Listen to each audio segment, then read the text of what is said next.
warahmatullahi wabarakatuh. Waalaikumsalam warahmatullahi wabarakatuh. Terima kasih teman-teman semua. Pada kesempatan kali ini saya akan menyampaikan hasil diskusi dari kelompok 1 yang beranggotakan ada Mas Iwan, saya sendiri Mahfumatus Solihah, ada Mbak Melia, Mbak Homsatun, Mbak Kurnia, Mbak Husnul, Mbak Meribia, dan Mas Kiki. Untuk pertanyaan yang pertama dari ATP, kesesuaian ATP dengan tujuan. Nah, di sini kita bisa melihat bersama alur tujuan pembelajaran antar fase. Hasil diskusi kami, ATP-nya adalah peserta didik mengidentifikasikan urutan siklus air. Yang poin 4.8, peserta didik mendeskripsikan pengaruh siklus air dalam kehidupan sehari-hari. Sedangkan tujuannya yaitu yang pertama, dengan mengangkat topik air di sumber kehidupan dalam mapel IPAS SD yang mengacu kepada pembelajaran yang berbasis inquiry, bertujuan untuk mengembangkan keterampilan bernalar kritis. Yang kedua, dengan melalui tahap bertanya, menyelidiki, diskusi, dan melakukan aksi pestik akan benar-benar memaknai tidak hanya pengetahuan tentang daur air, namun juga memaknai bahwa sulitnya memperoleh air bersih dan lebih menghargai. Dan hasil analisisnya adalah untuk ATP-nya telah diuraikan ke dalam tujuan pembelajaran secara rinci. Dalam tujuannya juga telah menunjukkan penggunaan model yang akan digunakan inquiry dan metode yang digunakan yaitu diskusi. Untuk tujuan pembelajaran yang tersantum pada 4.7 dan 4.8, menurut hasil kelompok kami itu belum memenuhi unsur ABCD. Jadi baru peserta didik mengidentifikasi urutan siklus air. Jadi proses ABCD-nya belum tercantum.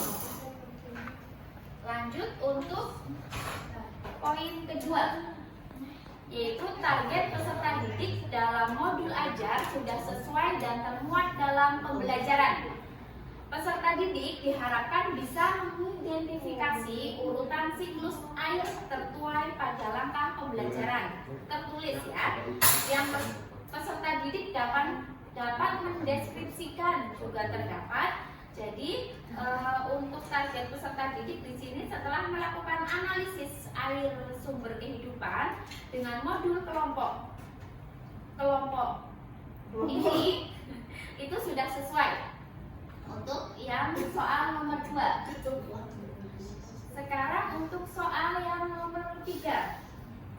Aspek mengenai kaidah pertanyaan pemantik. Di sini pertanyaan pemantik sudah sesuai dengan materi dan tujuan pembelajaran atau kaidah pemantik. Pertanyaan untuk poin pertama, yang pertanyaan pemantiknya yaitu apa fungsi air buat manusia. Yang kedua, apa yang terjadi apabila manusia berhenti minum air. Untuk pemantik yang kedua, pada kegiatan pembelajaran ada bagaimana proses daur air. Yang kedua ada dari mana air berasal. Yang ketiga, bagaimana awan terbentuk. Nah, di situ untuk aspek mengenai kaidah pertanyaan pemantik sudah sesuai dengan kaidah dan model dan metode pembelajaran. Untuk yang terakhir yaitu belum terakhir, yang keempat, pelaksanaan sesuai dengan model dan metode pembelajaran. Model pembelajaran adalah PJJ daring. Metodenya ada diskusi, eksperimen, dan simulasi. Untuk tesnya di sini model dan metodenya sudah sesuai. Sedangkan untuk evaluasi sudah formatif, sumatif, diagnostik atau belum. Di sini untuk formatif kita menemukan tugas dalam bentuk infografis. Guru memeriksa infografis yang dibuat dengan rubrik penilaian terlampir. Untuk tes sumatif yaitu dengan tugas pameran karya, presentasi hasil eksperimen saringan air bersih. Akan tetapi untuk penilaian evaluasi diagnostik kelompok kami belum menemukan. Untuk selanjutnya, untuk mengaitkan pertanyaan ini dengan modul ajar kelompok kita.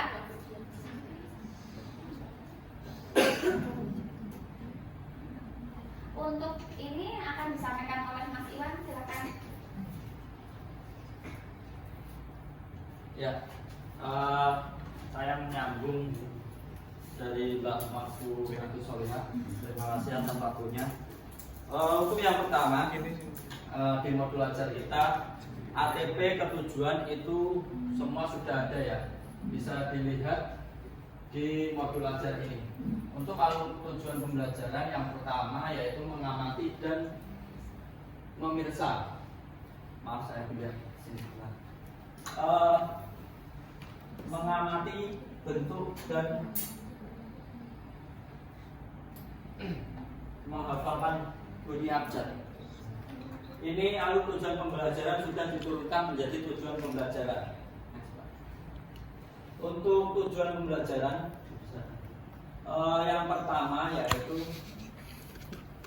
melalui kegiatan mengamati gambar, peserta didik dapat membedakan uang logam dan uang kertas dengan baik. Dan yang kedua, melalui kegiatan menyimak cerita uang baru BIMO, peserta didik dapat menemukan informasi serta menceritakan kembali simpulannya dengan tepat. Dan menurut kelompok kita, tujuan pembelajaran sudah mencakup ABCD.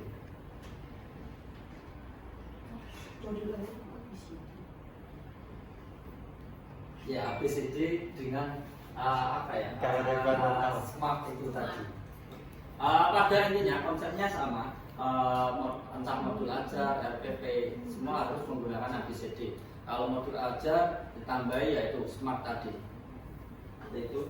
Untuk target peserta didik di sini juga sudah sesuai dengan modul ajar yang pertama atau kaitannya.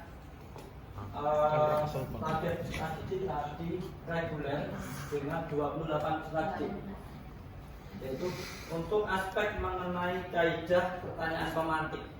Untuk pertanyaan pemantik ada 3. Yang pertama yaitu kita gali dulu dengan pertanyaan pemantik, berapa uang saku kalian hari ini, terus dikaitkan kembali dengan apakah kalian suka menabung di celengan.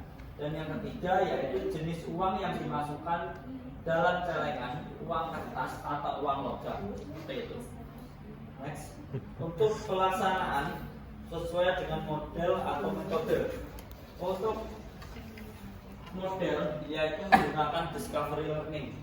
Tapi ini discovery learning untuk pemakaian di kelas bawah. Yang pada intinya yaitu mencari informasi dan menemukan, tapi bisa dibuat yang lebih sederhana.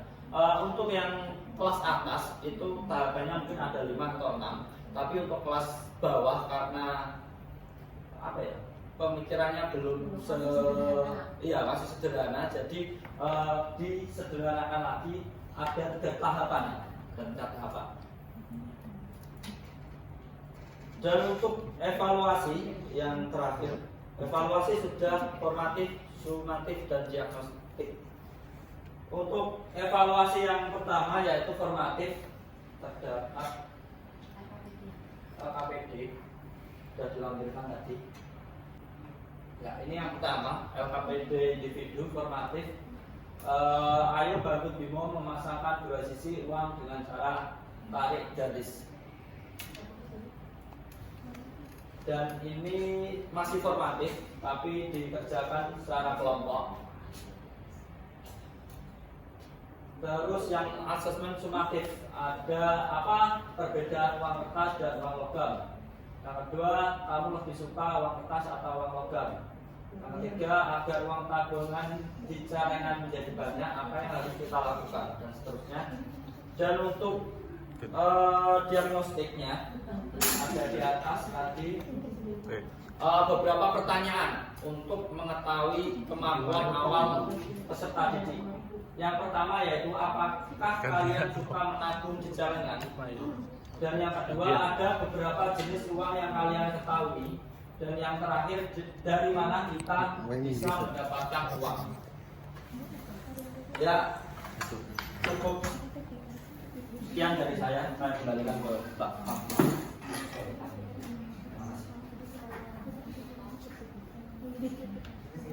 Terima kasih Mas Iwan telah menyampaikan hasil analisis.